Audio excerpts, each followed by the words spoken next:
सभी को नमस्कार। मिंडिक्स बेसिक 6 में आपका स्वागत है। इस अध्याय में हम नॉन परसिस्टेबल एंटिटीज के बारे में बात करेंगे। शुरू करने से पहले मेरी आवाज के लिए क्षमा चाहता हूँ। मैं थोड़ा अस्वस्थ हूँ। इसके लिए क्षमा करें। ठीक है, शुरू करते हैं। नॉन परसिस्टेबल एंटिटीज ये सामान्य एंटिटीज जैसी ही होती हैं, लेकिन क्लाइंट साइड पर रनटाइम मेमोरी में संग्रहित होती हैं और डेटाबेस से संबंधित नहीं होती। जैसा कि आप यहाँ देख सकते हैं, ये डेटाबेस में कमिट नहीं होती। इसका मतलब है कि वे केवल मेमोरी में मौजूद होती हैं और लगभग अस्थायी ऑब्जेक्ट्स जैसी होती हैं। मैं इन्हें ज्यादातर 99% वेरिएबल्स और हेल्पर्स की तरह उपयोग करता हूँ, लेकिन इसके उपयोग केस पर हम अगली स्लाइड्स में बात करेंगे। आमतौर पर गार्बेज कलेक्टर स्वचालित रूप से इन नॉन परसिस्टेबल एंटिटीज को हटा देता है, लेकिन बेस्ट प्रैक्टिस के तौर पर अगर आप इस तरह की नॉन परसिस्टेबल एंटिटीज का उपयोग नहीं कर रहे हैं, तो आप माइक्रोफ्लो में डिलीट एक्टिविटीज के जरिए इन्हें मैन्युअली भी डिलीट कर सकते हैं।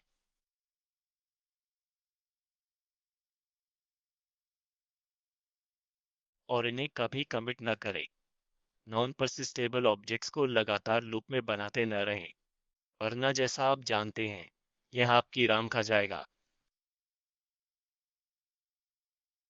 यह पहला उपयोग केस है। मैं एक फिल्टर बनाऊंगा। मान ले हमारे पास नाम और तारीख वाला एक कोर्स एंटिटी है और हम उस पर कुछ सर्च फंक्शनैलिटी बनाएंगे। उदाहरण के लिए उपयोगकर्ता कोर्स का नाम खोज सकता है, जैसे मैथ। जब मैं टाइप करके सर्च करेगा, तो जिन कोर्स नामों में ये टेक्स्ट शामिल होगा, वे सभी नीचे दिखेंगे।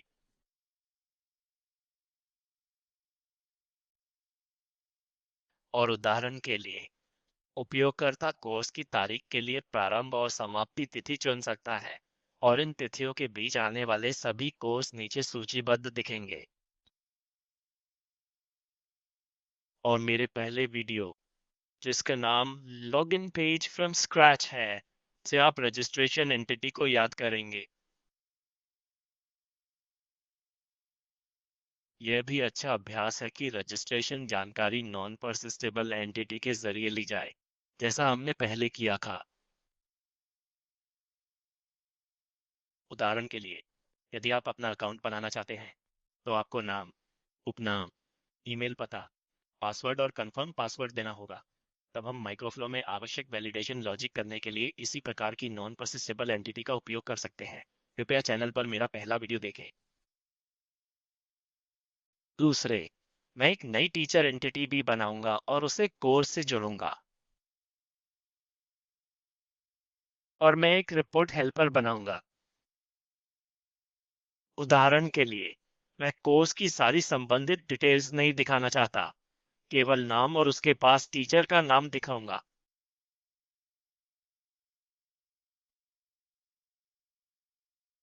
यह उपयोग केस है, और हम कोर्स नाम और टीचर नाम से संबंधित एक रिपोर्ट ऐप बना सकते हैं।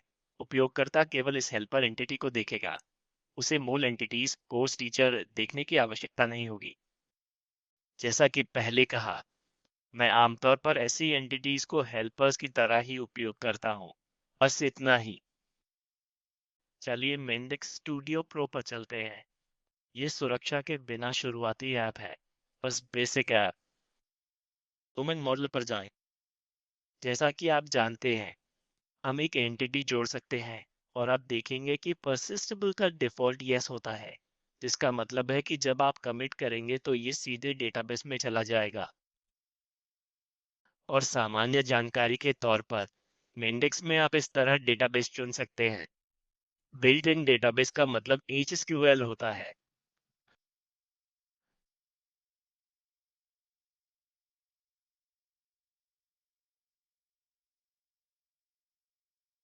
काम करते समय आप advance parastart built in database viewer के जरिए HSQL तक पहुंच सकते हैं।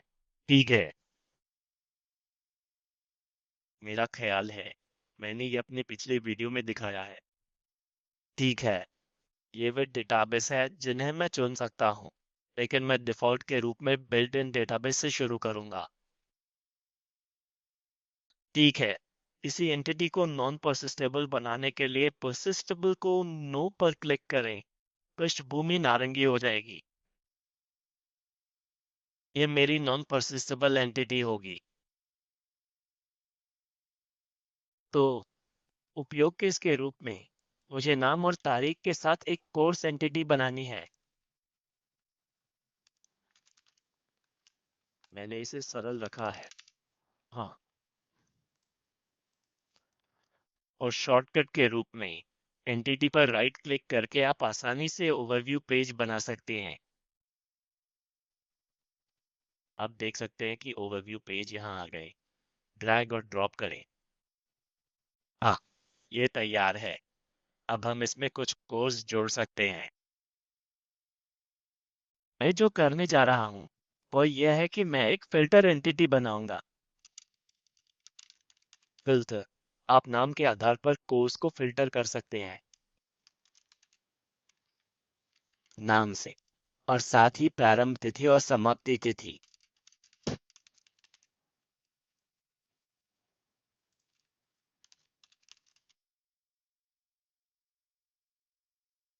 ठीक है, हमें इस एंटिटी का उपयोग एक पेज में करना है।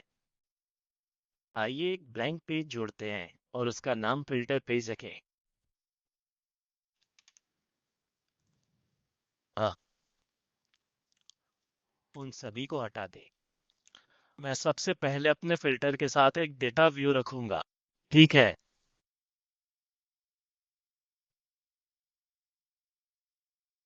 हाँ, पीपीआई से भरें, हटाएं, सहेजें और रद्द करें।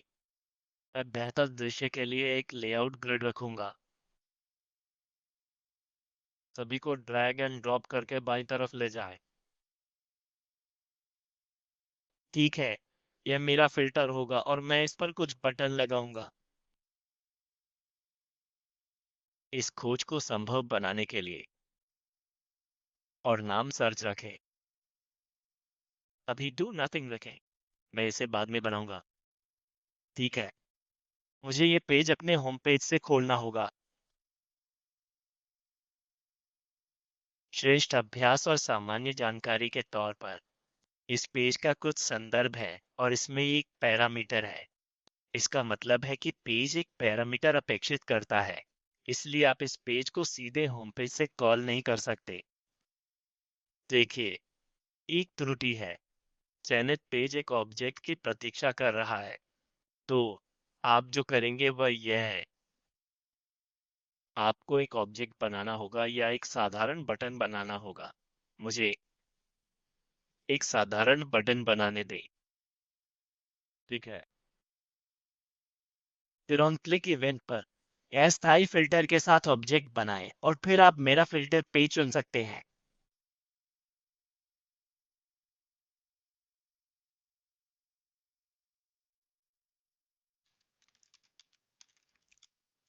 इसके माध्यम से आप इस पेज को यहाँ से कॉल कर सकते हैं। ठीक है, फिर हमें एक लिस्ट व्यू, नेस्टेड व्यू चाहिए। नेस्टेड का मतलब है कि जब बाहर एक डेटा व्यू हो और अंदर एक दूसरा डेटा सोर्स डेटा कंटेनर हो, तब वह नेस्टेड व्यू होता है।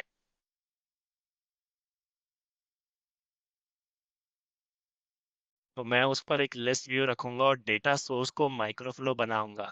ठीक है,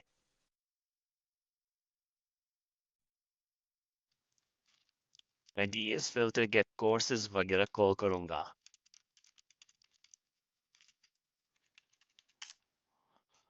हाँ, मैं जो करने जा रहा हूँ वह यह है कि मैं संबंधित कोर्स प्राप्त करूंगा और उन्हें वापस करूंगा।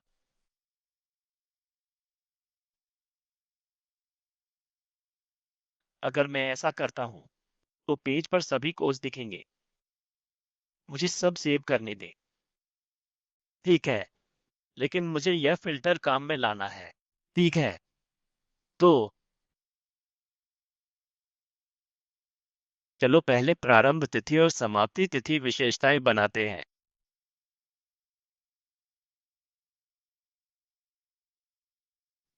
मुझे फिल्टर को एक एक्सपास के रूप में उपयोग करना है। कोर्स की तिथि फिल्टर की प्रारंभ तिथि से अधिक होगी।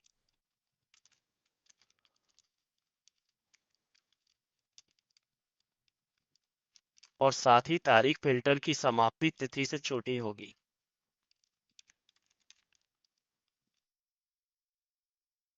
ठीक है। इन तिथियों के बीच सभी संबंधित कोर्स दिखाएगा। ठीक है। तो उस बटन को कुछ करना चाहिए। यह एक रिफ्रेशर के रूप में काम करेगा। ठीक है। विंडिक्स में रिफ्रेश नाम की एक बेहतरीन सुविधा है।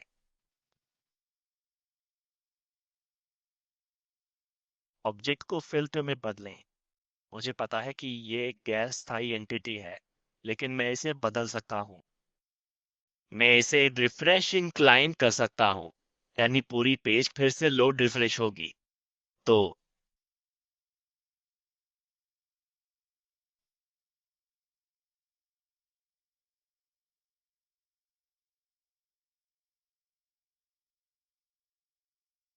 इस रिफ्रेशर को ऐसे ही बनाएं।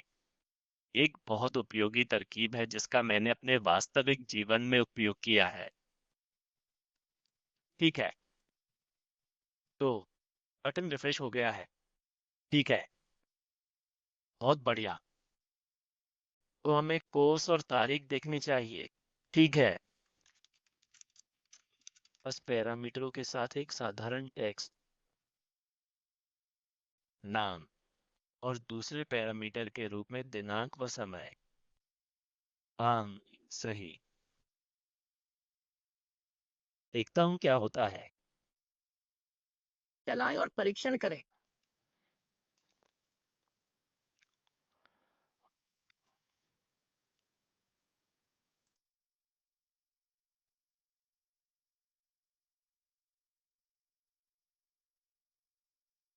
हाँ, वैसे ये संस्करण 9243 है।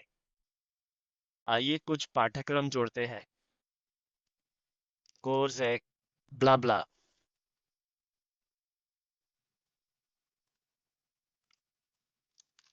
गणित।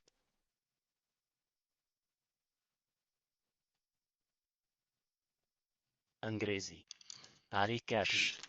19, 3 और शायद 14।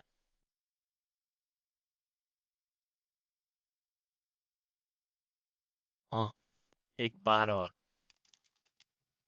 फ्रेंच 20 और 5 के साथ। ठीक है। ये तारीखें होंगी। चलो फिल्टर पेज पर चलते हैं। ठीक है। आइए 4 और 11 डालें।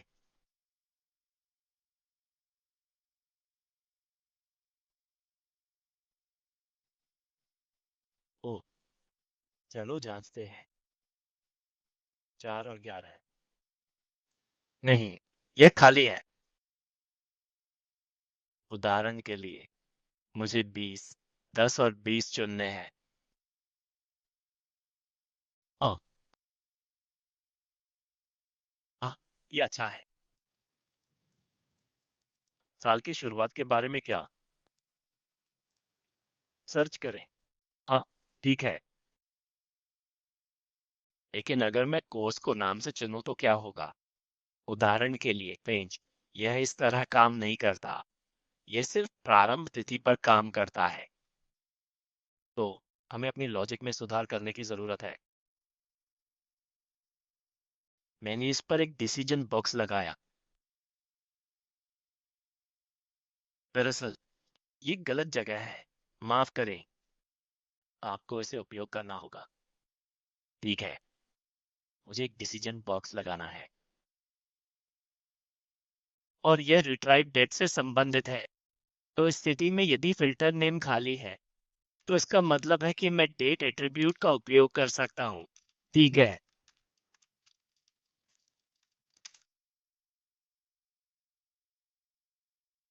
फिल्टर खाली बराबर ट्रू हो तो इस तरह जाएं और इसी फिल्टर को फिर से बनाएं।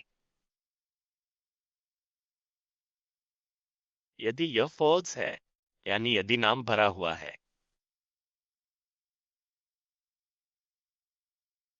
तो यह नाम के आधार पर फिल्टर करेगा।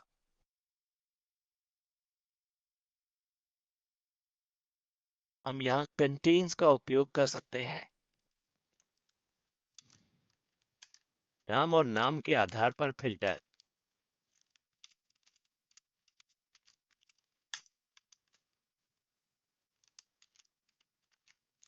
ठीक है, इसे कोर्स लिस्ट 2 कह लेते हैं और राइट क्लिक करें और इसे रिटर्न वैल्यू बनाएं। फिर से परीक्षण करें।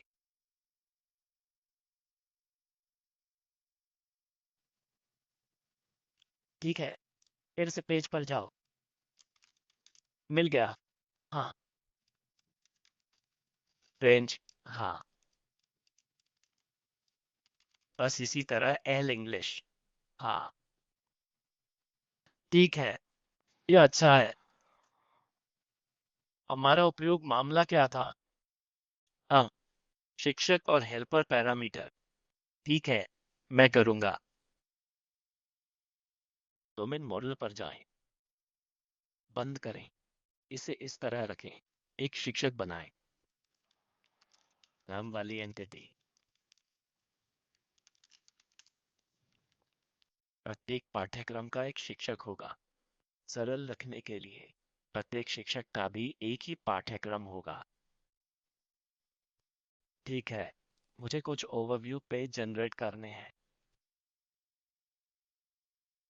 हाँ, पेज में कोर्स चुना जाएगा। टेस्ट करने के लिए मैं शिक्षक अवलोकन को अपने होम पेज पर डालूंगा। मैं कुछ चीजें जोड़ूंगा, लेकिन जो मैं करने जा रहा हूँ वह है कुछ रिपोर्ट एंटिटीज बनाना, जैसे रिपोर्ट कोर्सेज।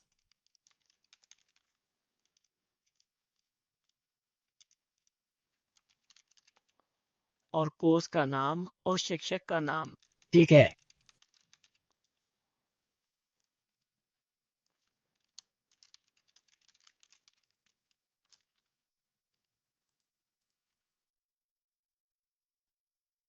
हमें एक लिस्ट व्यू चाहिए और सभी कोर्स और शिक्षकों को लाने के लिए एक माइक्रोफ्लो भी चाहिए। और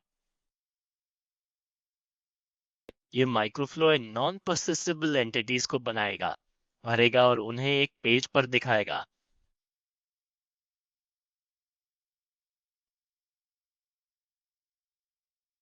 एक नया पेज बनाए, उसे रिपोर्ट नाम देकर खाली रखें।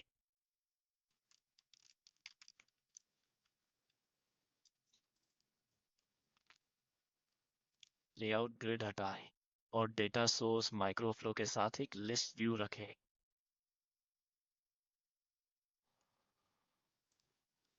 और एक रिपोर्ट माइक्रोफ्लो बनाएं।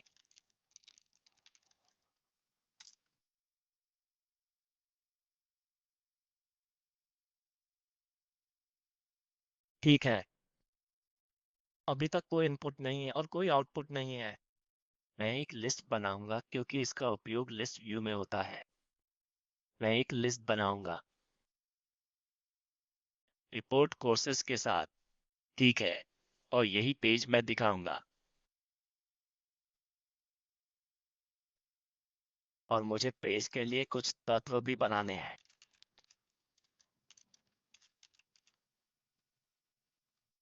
मेरी नॉन परसिस्टेबल एंटिटी के साथ वहाँ कोर्स का नाम और टीचर का नाम दिखाया जाएगा।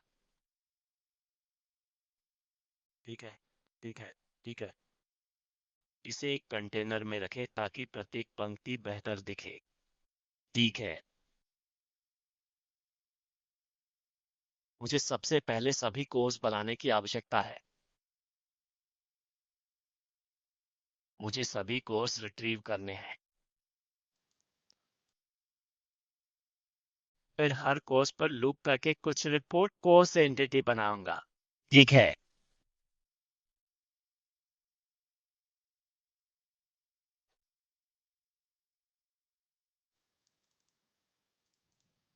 हाँ, कोर्स लिस्ट इटरेटर कोर्स। प्रत्येक कोर्स के लिए मुझे ये नॉन परसिस्टेबल एंटिटी बनानी है। ओह, यह बर्तनी की गलती है। मुझे ठीक करने दे। Report course. हाँ, एक वचन बेहतर है। Report course. हाँ, मुझे एक रिपोर्ट कोर्स बनाना है। यह करने से पहले। नहीं। ठीक है, आगे बढ़ते हैं। कोर्स नाम को इटरेटर कोर्स के कोर्स नाम से सेट करें।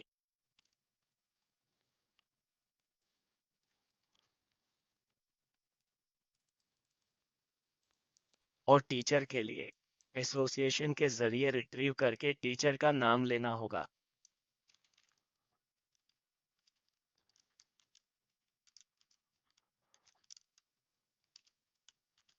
ठीक है, यह अच्छा है। मुझे कमिट करने या क्लाइंट को रिफ्रेश करने की ज़रूरत नहीं है।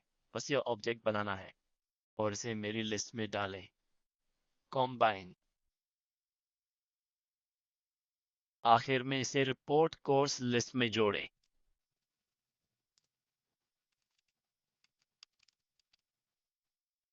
ठीक है, तो पेज तैयार हो जाएगा। मुझे इसे अपनी होम पेज से कॉल करना है। ये काम करता है क्योंकि आप सीधे होम पेज से पेज को कॉल कर सकते हैं, क्योंकि पेज किसी भी पैरामीटर की प्रतीक्षा नहीं करता। पेज में डेटा सोर्स के रूप में एक माइक्रोफ्लो है जो खुद ही काम कर रहा है। ठीक है, चलो फिर से रन करें और देखते हैं क्या होता है। इसे सिम्युलेट करने के लिए मुझे निश्चित रूप से कुछ टीचर एंटिटीज बनानी होंगी।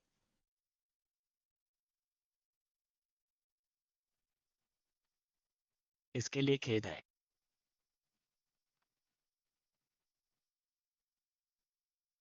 हाँ, उस टीचर। ठीक है। टीचर। टीचर एक को कोर्स एक से जोड़ें।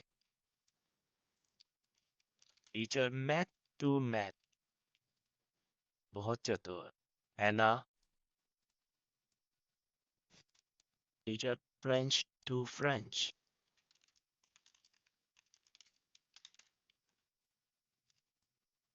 आखिरी वाला क्या था? अंग्रेजी। टीचर इंग्लिश को एक कोर्स के रूप में जोड़ें और सीधे रिपोर्ट पर जाएं। ठीक है, अच्छा है। कोर्स शिक्षक में शिक्षक में अंग्रेजी शिक्षक अंग्रेजी फ्रेंच शिक्षक फ्रेंच। तो यही अंतिम यूज केस है जिसका मैं उल्लेख करना चाहता था। जैसा कि आप देख सकते हैं, अगर ऐसी दो एंटिटीज हैं जिनका पूरा डेटा आप उपयोगकर्ता को नहीं दिखाना चाहते, तो हम संबंधित चीजों के साथ इस तरह की हेल्पर नॉन परसिस्टेबल एंटिटीज बना सकते हैं और फिर माइक्रोफ्लो में उन्हें भरकर पेज पर दिखा सकते हैं।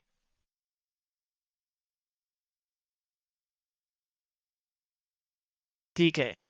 ठीक है दोस्तों, इस हफ्ते का विषय नॉन परसिस्टेबल एंटिटीज था। आशा है आपको ये पसंद आया। यदि आपके कोई प्रश्न हो या आप किसी आवश्यक लेसन या टॉपिक का अनुरोध करना चाहें, तो कृपया मुझे बताएं। धन्यवाद। फिर मिलते हैं। अलविदा।